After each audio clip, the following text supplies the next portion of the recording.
Okay, we're going to go ahead and get started. Welcome back to lunch. These are the presenters for construction management, working with developers. Does that sound fun? Yeah. All right. All right. Yes, we love our developers. All right, so I'm going to take it over. Thank you, everyone, for joining us after lunch. So before we stay awake, get to learn a few talking points and things you hear from us today. I'm Teresa Tucker. I'm with ICF, one of the TA providers, and I'm most excited about my co-speakers today. We have Scott Sharp, our Disaster Recovery Director.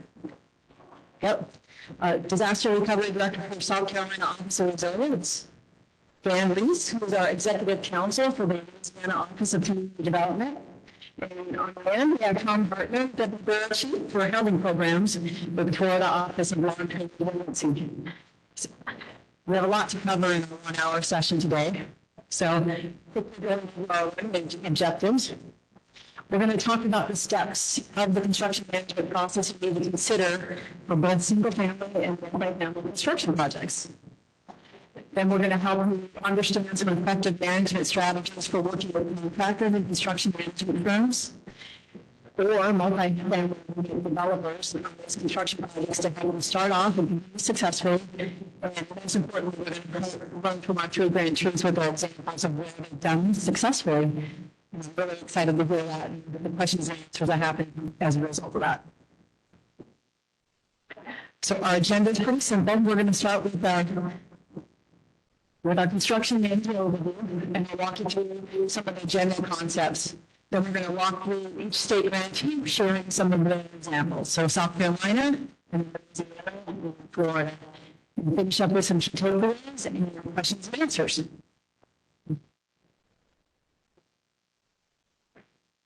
So, all right. So construction management and CDBG-DR. We're going to talk basically what that means here. I don't want to read the slides to you. You guys are all involved. And we're all going to go down these presentations so they're on the reference because there's a lot of information. I want you to just have it taken down. So in general, what is construction management? And that's really your process of the grantee that we're going to set up through joint student development teams throughout the entire construction administration period.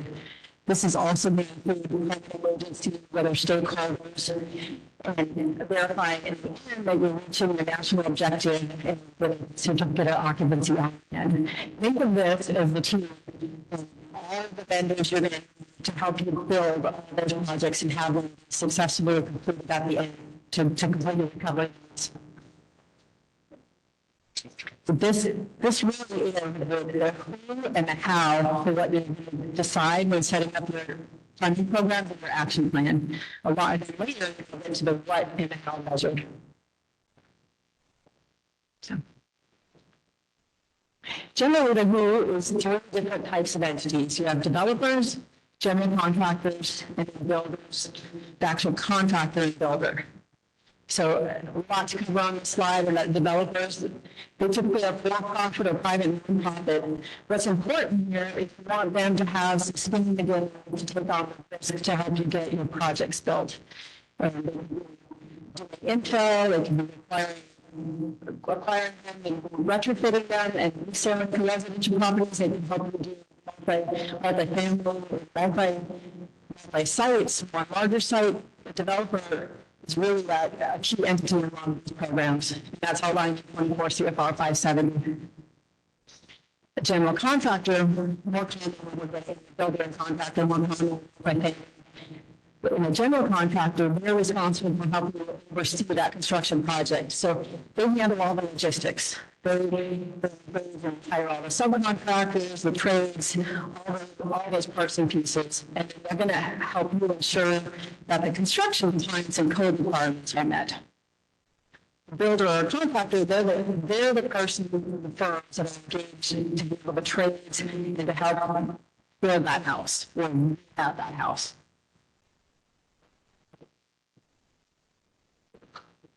Right.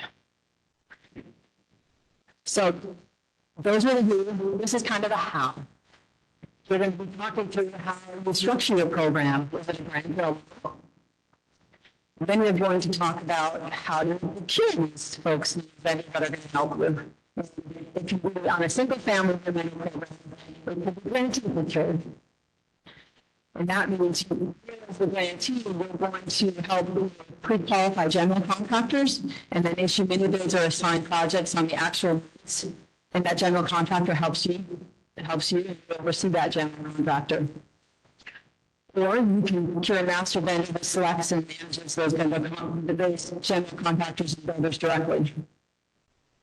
Now, not preferred by HUD is a homeowner selected process, and that's where your homeowner is the one engaging with those builders directly. And you have an agreement with the homeowner, but the homeowner has a general contractor. There's lots of cons to that, lots of pros to grantee procured, and that you can have more control over quality and customer satisfaction with your local residents. Multiple the standard we're talking about, that'll be easier to start with a notice of funding availability and awarding and working with developers. The driving the benefits of the NOFA, you can drive cost competitive so that and try to maximize your subsidy and that cost per unit that you're having like that agreements. But we can also be working with sub-recipients. And that's that finance scope we work with developers from the sub-recipients perspective. So, right. One of the things I think about in the very beginning is all the long-term compliance requirements. So, most affordability is something not talked about a whole lot and always considered in the very beginning. So, we want to take a moment here in this slide, even though it's construction management, it's really important that your agreements in particular that you have with your vendors, developers, contractors, outline all the requirements that you need for compliance long-term, rather than the affordability requirements. So we're going to have the national objective initially achieved once you rent out the very first time, that initial occupancy. But the affordability period continues for up to 20 years. And so as the grantee, we can be developers or other entities to have those agreements factor in this affordability requirement. And the consolidated notice of values home requirements. And so that can be anywhere from 5 to 20 years. So multi-family housing, construction in particular, under the HOPE program, that can be 20 years affordability for continuing that RMI objective. So what's important from the construction management perspective for that is having that in the agreement, considering selection of the developers and personally themselves as the grantee and having a process monitoring to manage compliance with that. All right. So the last two slides, we'll switch it over to our other speakers here. But there's a lot to cover on these slides, and I'd encourage you to look at these in the package that you download this after the sessions. For the single-family housing, housing repair is not a fast process. So this is the entire workflow for construction of a single-family house. So a few things we want to point out here is really steps. That's where your construction manager comes in, that you assign that builder to that home. So what's important is having the time, if you're especially doing a grantee procured construction manager, you need to have plenty of time ahead of time to do all the procurement, have them ready to go in order to periods of applicants waiting to be able to have a contractor assigned after the eligibility.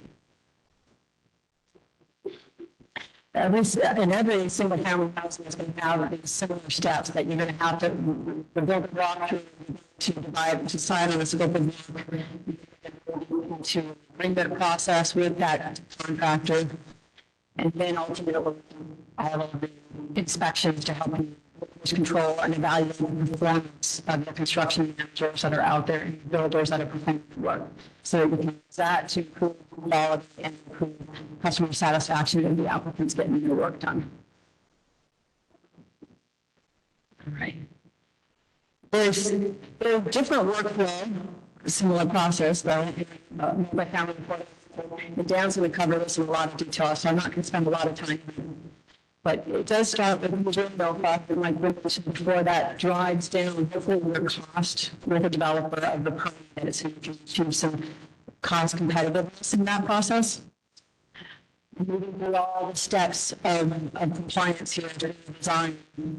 One thing different that stands out is its labor standards in section, the labor standard box, where it says labor standards in section 3. Labor standard applies in that section. A little bit different, so they have to have that in agreement with their developers for their contracts to be in compliance with that. Then it goes through a lot of the same steps, so final inspections, and then individual supportability. So what we all remember is if you're exactly how is this happening, state. Someone turn it over to Scott to talk about South Carolina's.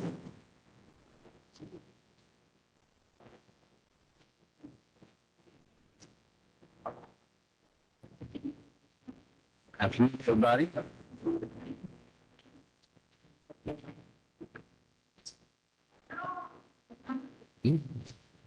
So in 1989, Hurricane Hugo came roaring through South Carolina, and we had a 26-year period of calm. We got the flooding in 2015, 2016, Hurricane Matthew, almost a year to the day later, and then 2 years later, Hurricane Florence. So 2 grants, 3 disasters, and 3 grants in 4 years. After the flood, South Carolina, under former Governor Nikki Haley, made the decision to focus on housing in the LMI community, and that's what we've done across our program, all 3 programs. So South Carolina procures an implementation contractor to manage the program. It's important to note that once you procure the contractor, you don't just open your checkbook and you tell them to go fix houses and send me a report monthly. You have to provide oversight, and you have to be there every step of the way, watching what they're doing. Absolutely, you hire them for their expertise, but you have to constantly monitor and audit everything that they do, because who's responsible for that money to HUD? You are, the grantee. So our intake process for our housing applicants, we used to do mostly the implementation contractor, but now we will do a hybrid. South Carolina, we're out there days after the disaster collecting data, doing intake, and once we procure the implementation contractor, we can hand that data over to them, and then they will do additional intake as well for a set period of time. The implementation contractor manages eligibility, damage assessments, environmental, construction, and then on the end, South Carolina manages the warranty period. The general contractors do the work, but we take the warranties and we make sure that they're resolved and closed out in the system. We pay our implementation contractors based on metrics. X number of houses completed, they'll get a percentage of their contract. And we prioritize our applicants, their social vulnerability, and that helps us to, thank you. That helps us to give direction to the IC. We can, for example, we can say go to Georgetown and focus on. He's not. All right, sorry about that. We can say go to Georgetown and focus on the first and second priority. We'll go to Dillon, and we don't have Indianapolis there. You can focus on the first to the fourth priority. So that gives them directions, and obviously we monitor them very closely what they do. Our implementation contractors contract with general contractors.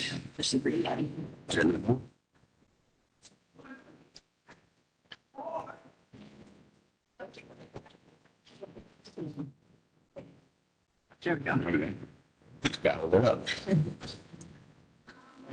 So, implementation contracts general contractors to rehabilitate homes, replace images, and reconstruct houses. Implementation contractor manages the general contractors, but SCORE is very involved in the general contractors, ensuring that they meet our standards, and we require them to, both the IC and the GCs to read and follow our policies and procedures. It's a very important control process to keep them doing what they're supposed to do. All GCs can only build SCORE approved house plans or MHUs. In fact, in Hurricane Florence, we SCORE designed our own house plans and gave them to the general contractors to build. Strategies, everybody talks about it, things we have to be adaptable. One thing that we had to learn, a big lesson learned was it is possible to build houses too fast. Sometimes your quality can suffer if you're getting too far out ahead of yourself. General contractors look, general contractors are contractors. We all know what they're like. And it's easy to overrun your spending if you're not watching your money. So our finance folks work with our IC to make sure that manage that money, manage that process to give us a soft landing on the end and not end up with more houses than we have money for. So.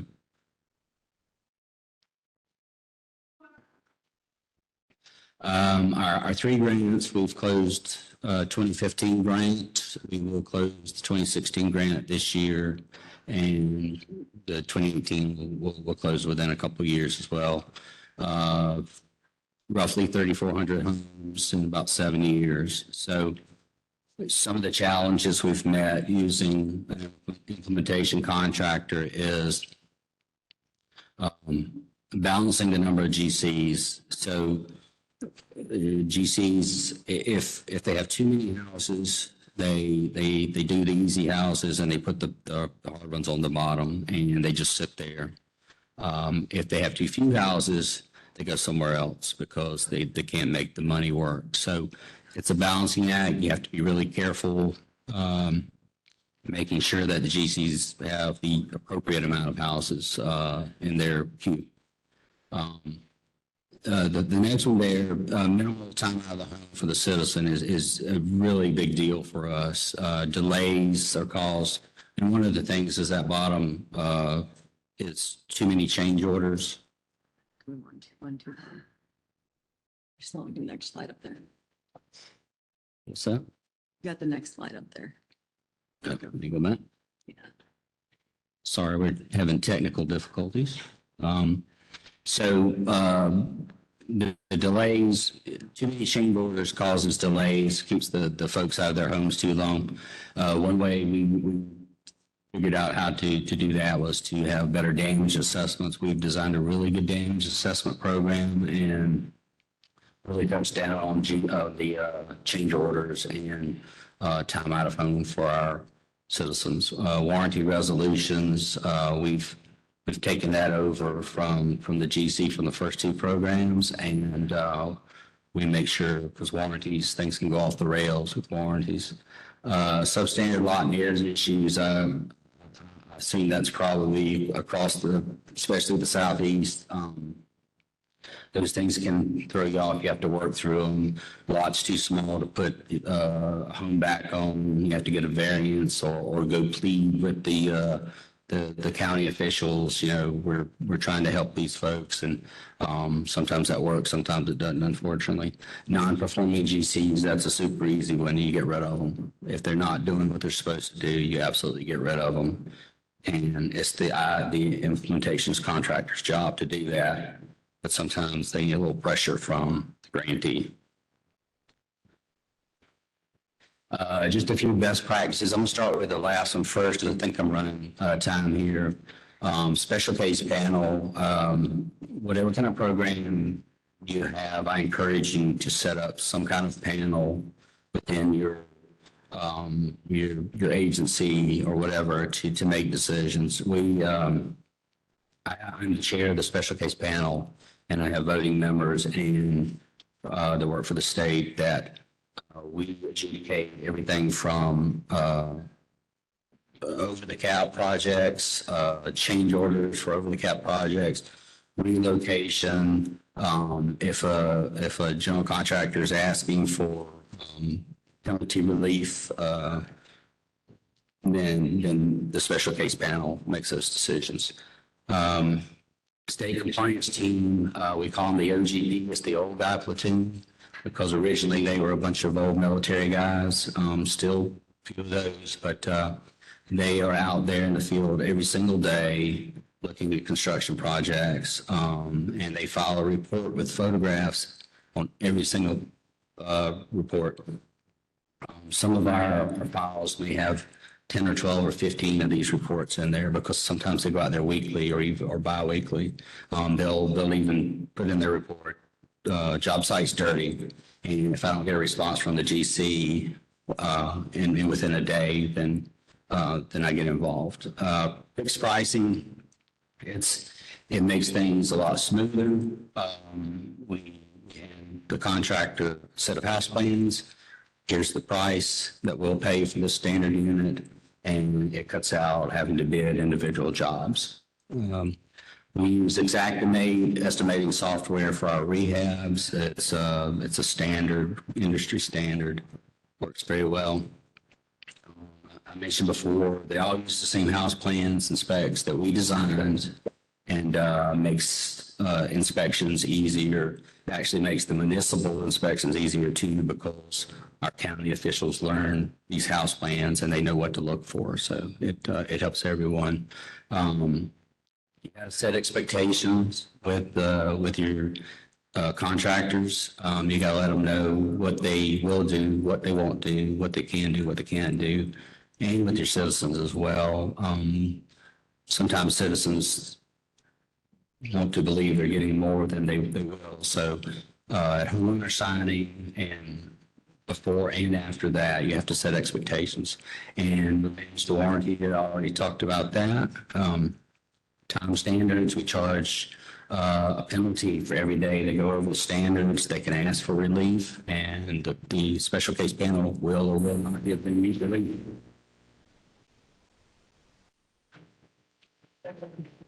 On a fire alarm. Does that mean you're done? He said. And one last one is that it's important to have the implementation contractor co-located with you, we feel, because there's a big difference between calling somebody on the phone and walking in somebody's office and looking them in the face and saying, you need to fix this. So.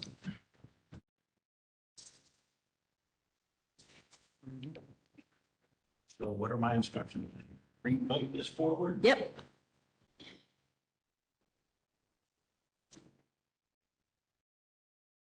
Y'all know that clearly is a road in Louisiana. It's not flat there at all. We have no sand. Okay, so my name is Dan Reese. I'm Executive Counsel with the State Office of Community Development. And the distinction between multifamily housing, and when I'm speaking in terms of multifamily housing, typically that is going to be 40 and above, simply based on the economics of the deals. We have had some smaller programs that would fall into the category of what we're talking about, where the state is more involved in the management, the construction management, but it's really through land administration, because we have not to date directly contracted with a builder to do the development of the construction of multifamily housing. We've gone traditionally through a loan program or through grant management, through grants, but more often through a loan. I was talking earlier with somebody about, okay, what's my message today? And the message is guys, we have rules, we have deadlines. And they said, that's what you get for putting the law in charge of talking about construction management. But seriously, it is critical to communicate and see about whether I need to move these things forward. I think they're already.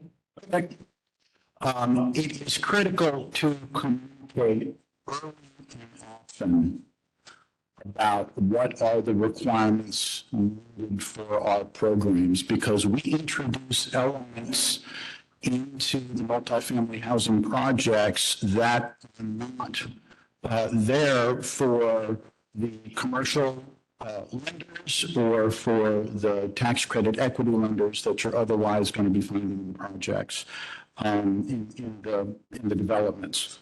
And the reference to we have rules and having to actually convince people of that, and also we have deadlines. The history behind that is now we've been doing this since 2006, starting with Katrina and Gustav Ike. And our construction has not just been in the multifamily housing field, but also in larger economic development projects and, of course, infrastructure projects. On the infrastructure side, I think they're so used to the public works rules and working with fee rules that there was not as much education that needed to go on.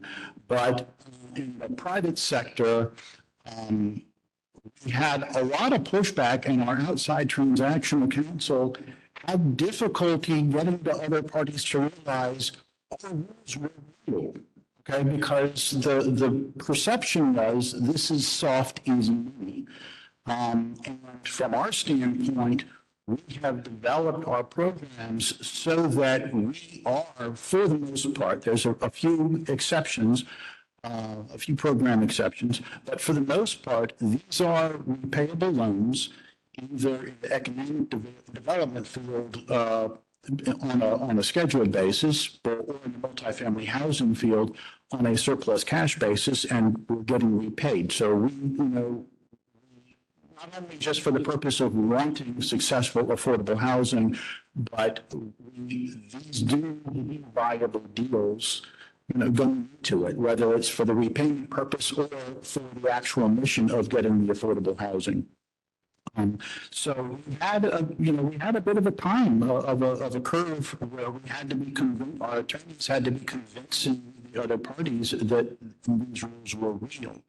Now the deadlines is something that is for us in Louisiana is a later development. Some of the newer grantees, I think since 2018, HUD has been putting in more stringent periods of performance, 2017, I think. For Katrina, Rita, and Gustav Ike, which were our first four big allocations, did not have periods of performance. So we were able to be more lenient in our loan administration as far as when a project needed to get across the finish line.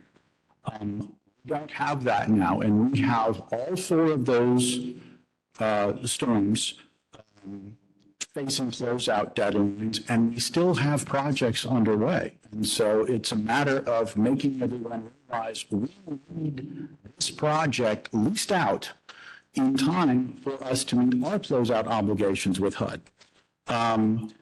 But for the new appropriations, and for a lot of you all that don't have those, what we refer to as our legacy programs, you do have typically a 6-year, which may get affected by certain events, but a 6-year period of performance. And so it's important to be reverse engineering from what do you need to be prepared for closeout with HUD, for what do you need projects to have, gotten to their finish line.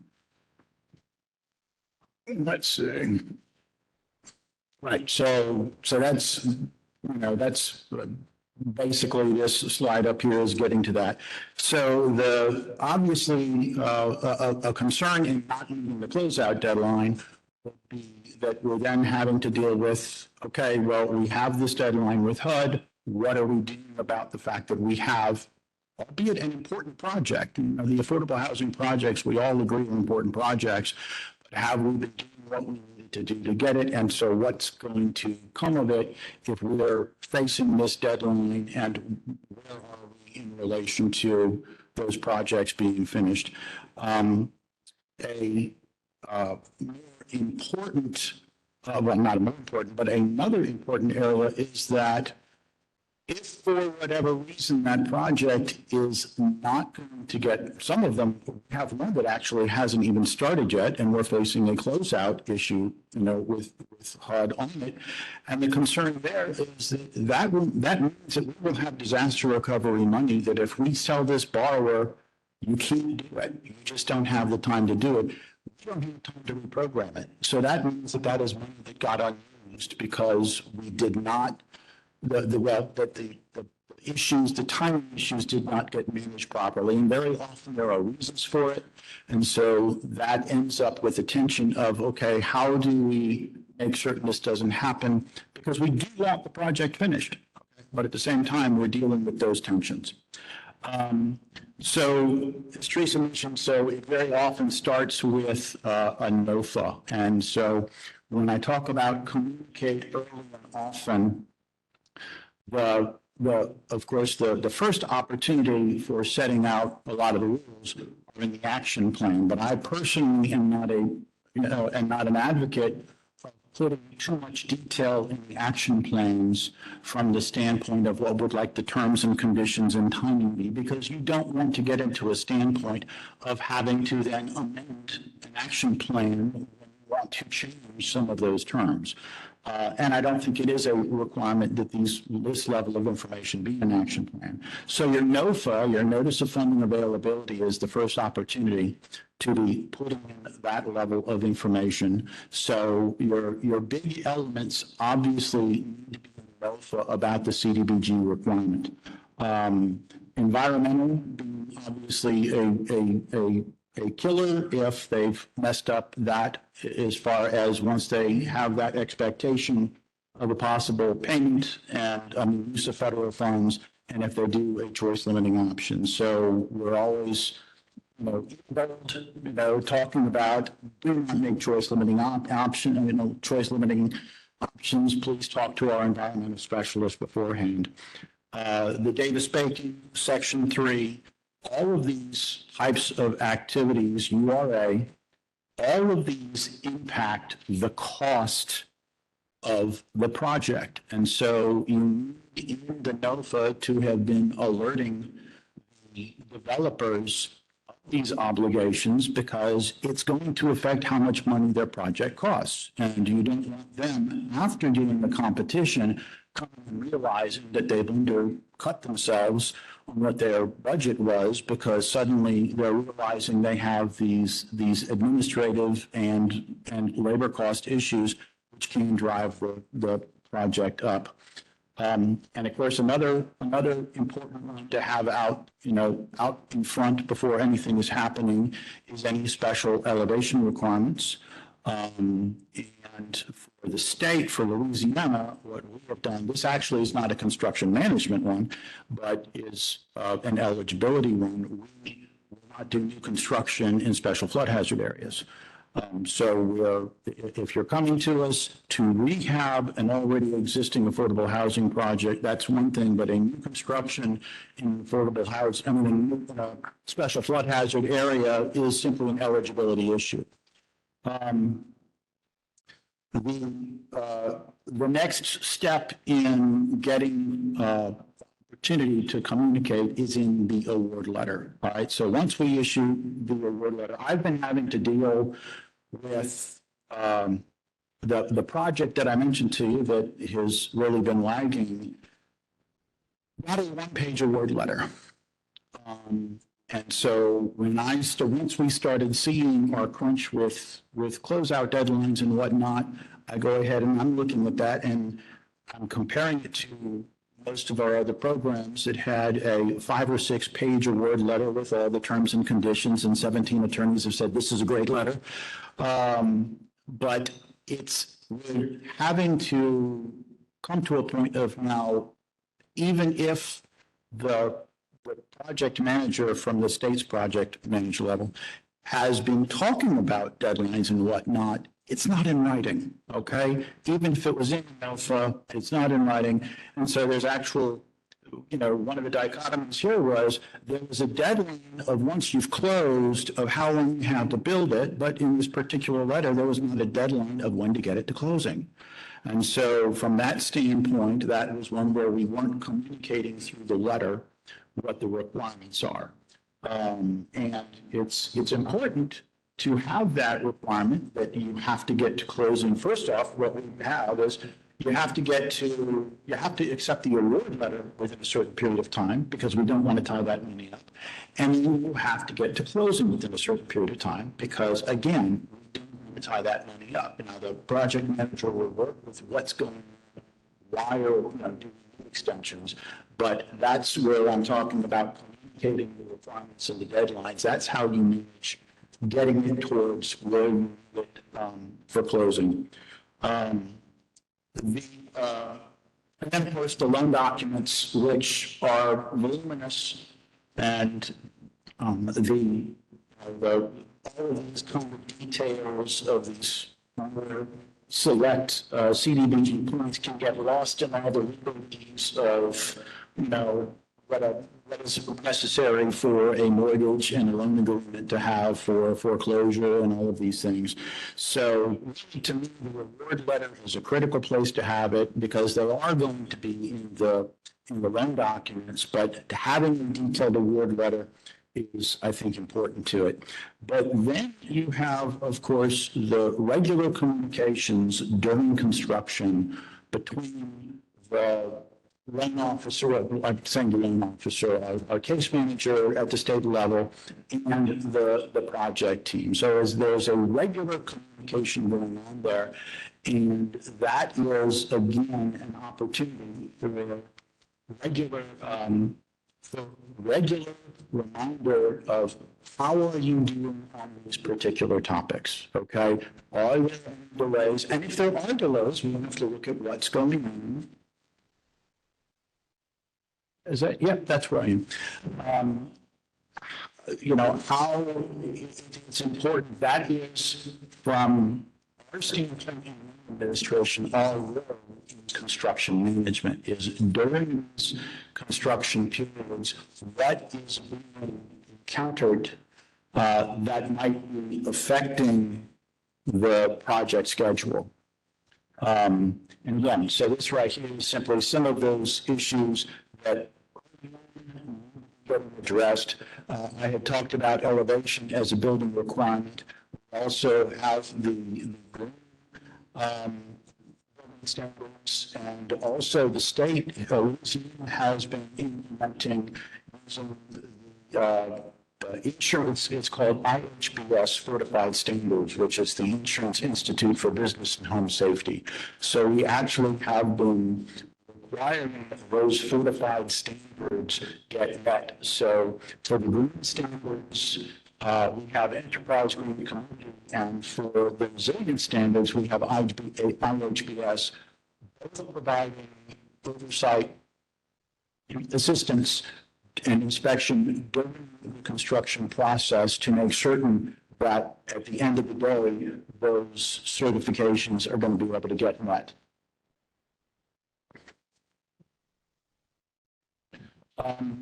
So I had referenced earlier that we have typically a layer of financing structures, financing resources in these larger multifamily housing projects.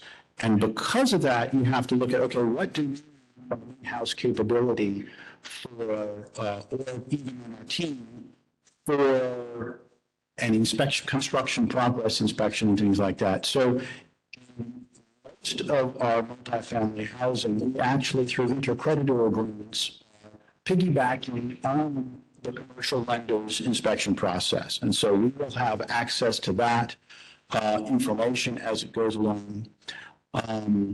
But we have had we have had a few programs where we lender. And so in those projects, to make certain that we had our own inspection process available, what we're trying to do in our procurement process is have, for program management for disasters, is have a very robust scope of work so that if we encounter a project that needs a particular resource, we're able to go to that program manager and gear up for it. It doesn't mean that we expect them to have it coming out the gate. It's only provided for us when we need it. And then also, as part of that, another reason to be watching and concerned that you might need that in-house resource is you actually to be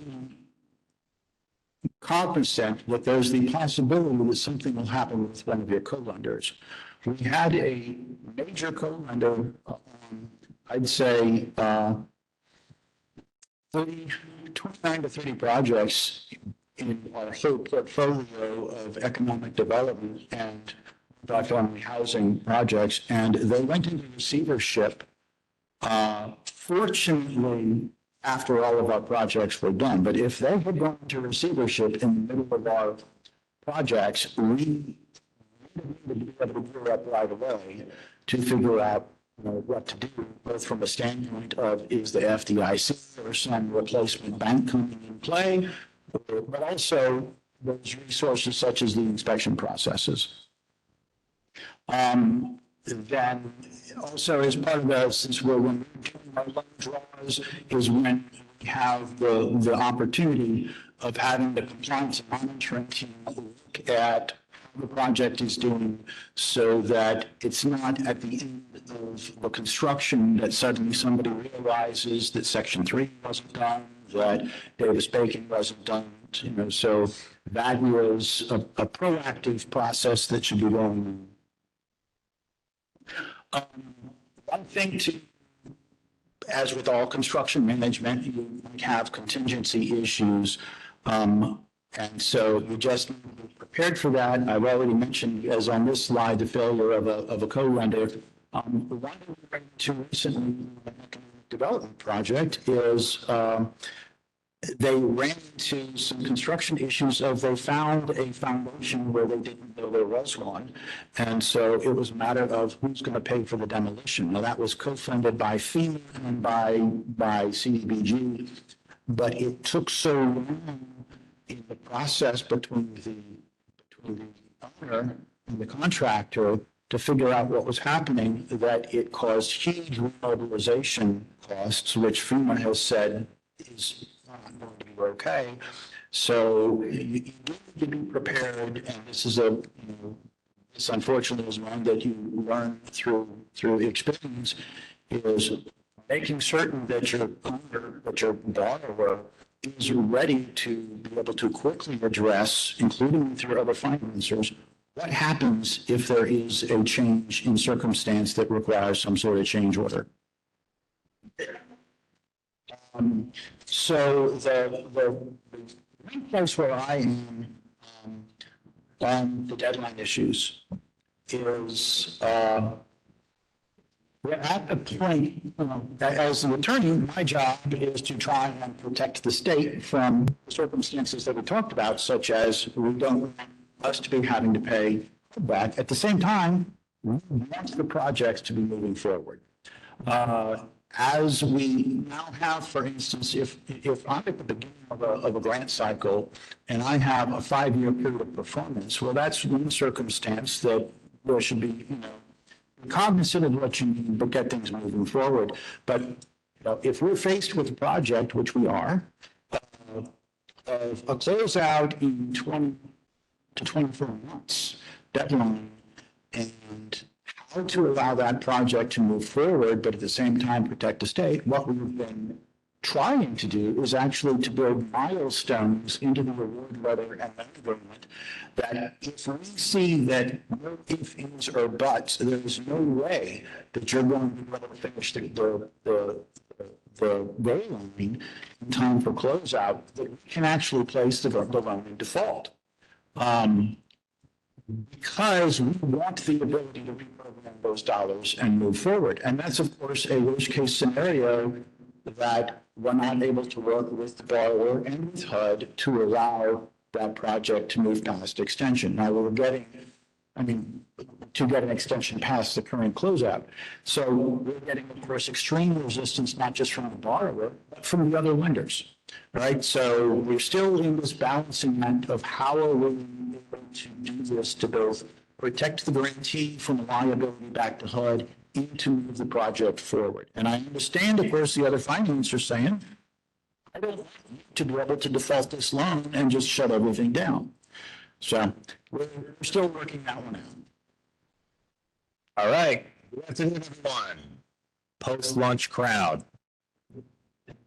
Thank you to the state of Louisiana for the free legal consultation. That was fantastic. So good afternoon, everyone. My name is Tom Hartman. I serve as the Deputy Bureau Chief for the state of Florida's CDBG-DR housing programs within our Office of Long-Term Resiliency. I'm going to briefly talk about some effective strategies we've used in Florida for effective construction management and large-scale disaster recovery housing programs. And this is going to be from a grantee-administered single-family housing program perspective. So first, I wanted to share an overview of Florida's current funding allocations by disaster, along with the number of homes completed, the housing allotment for each disaster.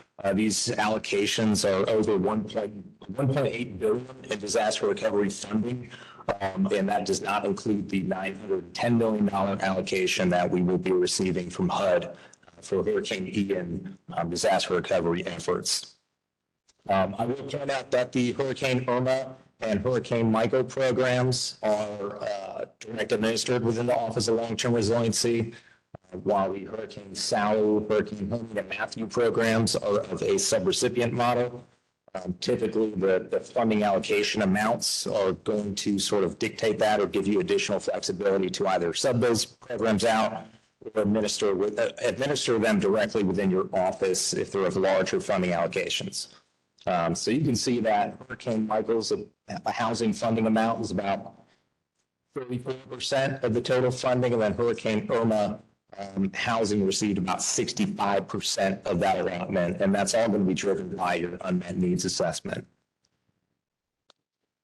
So let's talk about establishing and managing construction project deadlines with both your general contractors and builders. I'm going to use that term, general contractor and builder, synonymously, as well as the implementation vendor contracted to augment your internal team of DR specialists.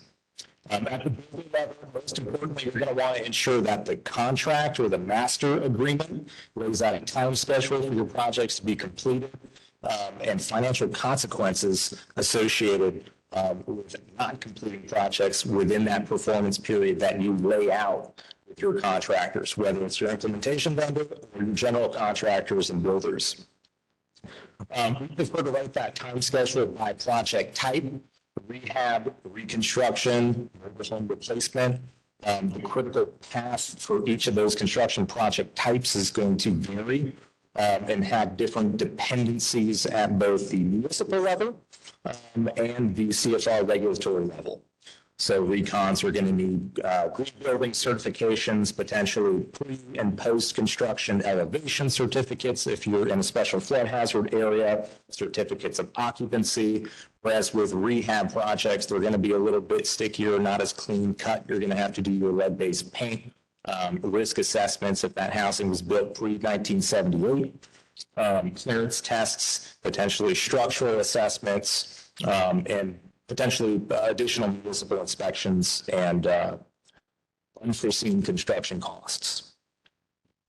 Ensure your system of record has a change order, a module ready built to process change orders, which is going to allow you to modify that time schedule if the supporting documentation substantiates the modification. If there's a cost associated, ensure your financial management team and your program team, your housing program team, are talking to each other, whether it's verbal communication, person, peer to peer, it's in your system, preferably both. That so those costs can immediately amend those individual project budgets, and the contractor, once he's able to draw, can draw on that fully reconciled amount.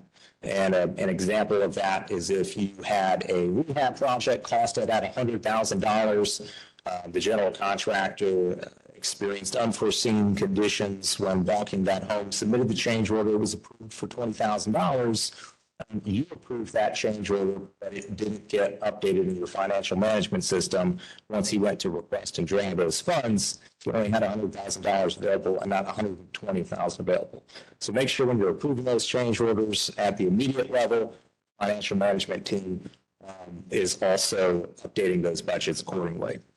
And at the implementation vendor level, think about allowing your vendor to utilize traditional project management tools, such as the critical path method and risk register. That's going to alert you of projects that are trending off track, or builders that are putting your overall program goals at risk. Grading your builder on a point scale is just one way you can measure performance in a way that's both quantitative and qualitative. For example, if you score a builder by the average rate at which they complete jobs by construction type and their inspection success rate on those jobs, you'll have a pretty good sense of who your most efficient and productive builders are in your program. And it also helps you when you have combative contractors that disagree with your performance assessment, or if you want to reassign a project from contractor A to contract B, and they disagree with your reasoning. If you have the empirical data to show that they are underperforming and contractor B is outperforming them, well, then you have a good reason to reassign that project. Anyway, but it helps to have the backup data and supporting documentation. You can also utilize your project management vendors and your implementation vendor for both fiscal oversight and performance oversight. You might leverage your project manager to ensure you're in compliance with HUD's 80-20% mid-expenditure rule, most impacted and distressed areas. And then also make sure that your construction grant awards are on track to meet 70% LMI national objective requirement, if LMI is your national objective. Point is, get creative with how you utilize project management professionals, your team, so long as it's not duplicating the efforts of other contracted support. One of the many ways we leverage our implementation vendor is for boots on the ground construction management. That means weekly visits to ensure the job sites have active crews on the property. Just because you assign a job doesn't mean those builders are immediately working. Make sure either someone in-house or contracted support do site visits to make sure that the projects that you're assigning are actively getting work, so you don't have an issue where they're taking the easy ones first and leaving the hard ones for the end. It's sort of a carrot and stick deal. If we're going to take the low dollar projects, they got to take, if they're going to take the high dollar projects, they've also got to take and work the low dollar projects as well. So trust but verify and leverage contracted support wherever you can to augment your in-house DR staff. Scope of work lessons learned on any construction job, but especially CDBG-DR construction projects. You want to ensure you're capturing the full extent of the unmet need as you possibly can during that initial scope of work estimate. That includes identifying reasonable accommodations for persons with disabilities, any ancillary structures that may need to be demolished, structural concerns that may be observed during that initial damage assessment. Know that if you have a threshold in place for when you're going to keep a project of repair versus when you're going to reconstruct it, remember the threshold, the higher recon amount you're going to have, but those reconstruction projects are going to be of higher dollar. And we have finite dollars within our housing allotment. So if you're going to have a lower threshold for when you flip those projects, you're going to end up serving fewer, but building more ground up homes. Whereas if you do the inverse of that and you have a higher threshold for when you're going to flip those projects, you're going to end up being able to serve more people, but you're going to have more rehabs in your completed project inventory. Running short on time. Slide 5, effective communication and feedback from stakeholders. So in my mind, one of the most crucial elements of any project is communication, and especially in housing projects and CDBG-DR in general. Communication not only with the builder, but with all stakeholders involved in the project. And today's world, there's many different ways we can communicate with each other, but here's just a couple of ways that we found our best practice. In-person communication leads to active engagement and purposeful conversations and problem-solving collaboration. For me, nothing beats having essential stakeholders at the table to collaboratively identify the barriers or obstacles we have in our day-to-day out in the field and housing projects and how we can solve those. And then your virtual options like Teams, Zoom, Google Meet, that's going to allow for greater stakeholder capacity and scheduling flexibility.